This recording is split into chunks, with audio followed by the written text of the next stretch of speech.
ওরা তিনি হাদিস বর্ণনা করেছেন।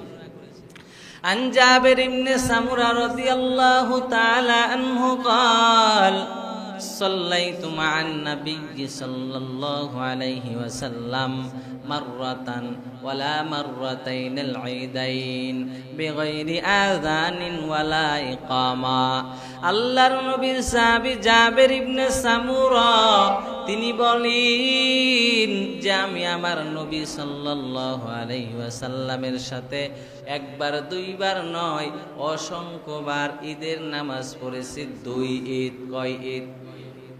দুই ঈদের নামাজ পড়েছি, একবার দুইবার নাকি অসংখ্যবার। আর তুমি তিনটা ঈদ কোথায় পেয়েছো? সারাটা জীবন নবীর সাহাবীগুলো দুই ঈদ পালন করেছেন, আজ বেদাতি ভাইরা তিনটা ঈদ পালন করে কয়টা?